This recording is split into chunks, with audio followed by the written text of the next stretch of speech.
इस वीडियो में हम आपको बताने जा रहे हैं फैक्ट्रीज में आखिर कैसे लोहे के स्क्रैप से सरिये पाइप और आईबीएम से लेकर घरों के छतों में इस्तेमाल होने वाले टिन शेड को बनाया जाता है। तो चलिए बिना किसी देरी के वीडियो को शुरू करते हैं।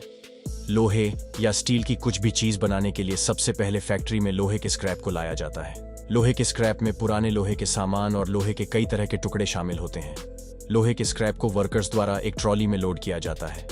फिर लोहे के स्क्रैप से भरी इस ट्रॉली को एक बड़ी सी फर्नेस तक लाया जाता है। यहाँ इस ट्रॉली से स्क्रैप को काफी सावधानी से इस फर्नेस में डाल दिया जाता है।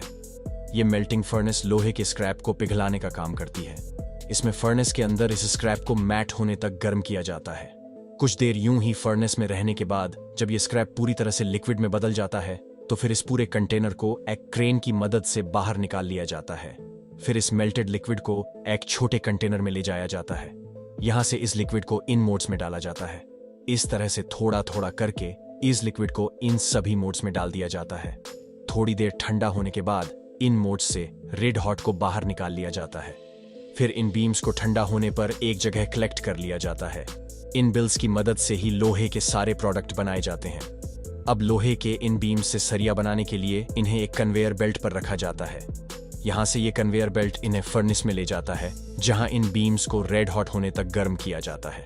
3000 डिग्री सेल्सियस टेम्परेचर पर गर्म होने के बाद जब ये बीम्स पूरी तरह से लाल हो जाता है तो इन बीम्स को एक एक करके अलग बाहर कन्वेयर पर डाल दिया जाता है। यहाँ से ये बीम्स आगे लगी डाई मशीन से गुजारा जाता है, जिससे ये बीम्स पतला और लंबा होता जाता है। एक बार इस बीम्स की आइडल लेंथ हो जाने के बाद इस बीम को सरिये की शेप में लाने के लिए मल्टीपल डाई मशीनों में से गुजारा जाता है, जिससे ये बीम्स पतला और लंबे हो जाते हैं। यहाँ इस लोहे को एक डाई से निकालकर दूसरी उसमें छोटी डाई दी जाती है। इस तरह से इस लोहे को छोटी से छोटी डायरी में से गुजारते हुए ये पतला होते जाता है और एक सरिये की शेप लेने लगता है। इस तरह से फाइनल डाई से गुजारकर ये लोहे के रॉड एक परफेक्ट जरिए की शेप में आ जाती है। फिर इसे ठंडा होने के लिए एक तरफ रख दिया जाता है और ठंडा होने के बाद ही सरिया पूरी तरह से बनकर तैयार हो जाता है और स्टील के इन्हें बीम को गर्म करके और भी कई तरह के लोहे के उत्पाद बनाए जाते हैं, जिनमें इस तरह के स्टील वायर भी शामिल हैं। इन बीमस को डाई में से गुजरते हुए काफी पतला वायर बना लिया जाता है। ये वायर आई मशीन की मदद से तेजी से छल्लों के रूप में आगे की तरफ कन्वेयर पर फेंक दिया जाता है, जिसके बाद ये आगे ठंडा हो जाता है। फिर इस वायर को एक अलग प्लेटफॉर्म पर इकट्ठा करके इनके रूल बना दिए जाते हैं और इसी तरह से आईबी बनाने के लिए भी इन्हीं लोहे के बीज का इस्तेमाल किया जाता है। सबसे पहले इन बीम्स को फनेंस में डालकर गर्म किया जाता है। गर्म होने के बाद इन बीम को कन्वेयर की मदद से आगे प्रोसेस के लिए लाया जाता है।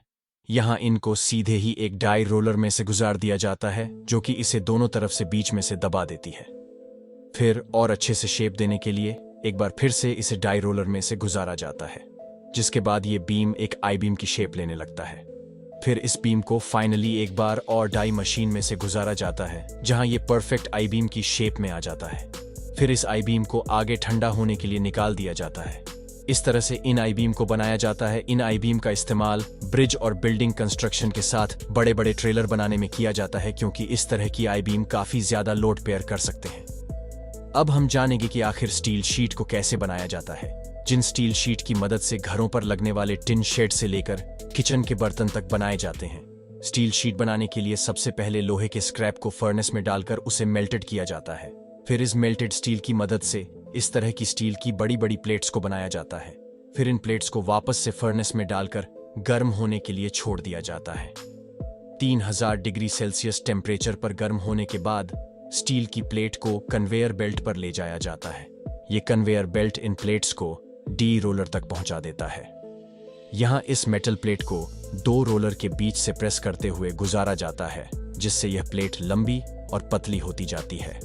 इस तरह से इस प्लेट को कन्वेयर की मदद से बार बार इस रोलिंग मशीन के नीचे से गुजारा जाता है, जिससे इस प्लेट की थिकनेस काफी कम होती जाती है और इसकी लंबाई बढ़ती जाती है।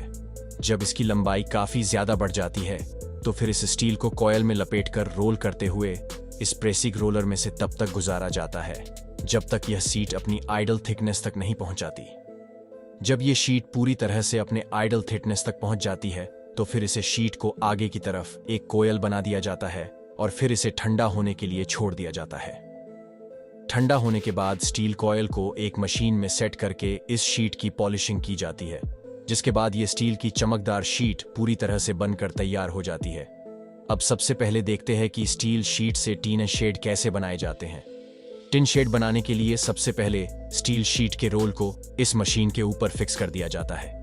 इसके बाद ये मशीन इस शीट को आगे खींचते हुए डाई रोलर के एक लंबे प्लेटफॉर्म पर चलती जाती है। यहाँ बीच में लगे डाई रोलर इस शीट को प्रेस करते हुए इसमें नाले की शेप में डिजाइन बनाए जाते हैं।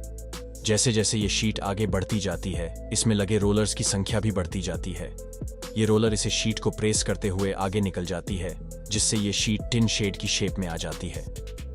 फिर फाइनली आप देख सकते हैं कि ये डाई मशीन में से गुजारने के बाद ये टिन शेड की शीट एकदम परफेक्ट शेप में आ जाती है।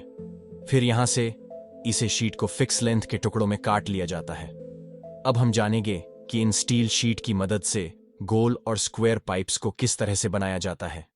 इसमें सबसे पहले स्टील की कॉयल को एक प्लेटफॉर्म पर सेट कर दिया जाता है।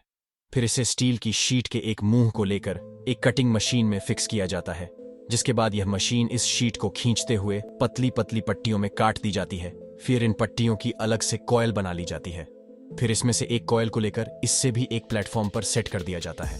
फिर स्टील के इस पट्टे को पाइप बनाने वाली मशीन में सेट कर दिया जाता है।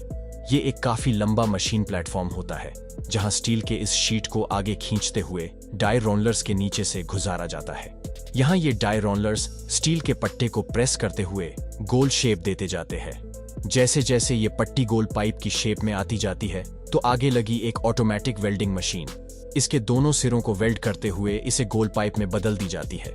फिर आगे इस पाइप की वेल्डिंग की घिंचाई करते हुए इसे फिनिशिंग दे दी जाती है। फिर आगे एक कटिंग मशीन के जरिए इस पाइप को 20-20 फीट के टुकड़ों में काट दिया जाता है और ठीक इसी तरह से इन स्टील शीट की मदद से स्क्वायर पाइप को बनाया जाता है। स्क्वायर पाइप बनाने के लिए सेम इसी तरह के प्लेटफॉर्म का इस्तेमाल किया जा रहा है। इसमें ऊपर बस गोल पाइप की बजाय स्क्वायर पाइप बनाने की डाई लगी होती है, जो कि इस सीट को स्क्वायर शेप में फोल्ड कर दी जाती है। इसके बाद इस पाइप की भीड़ दोनों सिरों को वेल्ड करते हुए यह मशीन आगे निकाल दी जाती है। इसके बाद इसकी वेल्डिंग की घिसाई करते हुए इसे फिनिशिंग दे दी जाती है। इस तरह से इन स्टेज शीट की मदद से स्क्वायर पाइप्स को बनाया जाता है। तो दोस्तों, आपको ये सभी फैक्टर मशीन्स कैसे लगी कमेंट्स में जरूर बताएं और ऐसे ही इंटरेस्टिंग और नॉलेज से भरे वीडियोस देखने के लिए हमारे चैनल को सब्सक्राइब करें। धन्यवाद।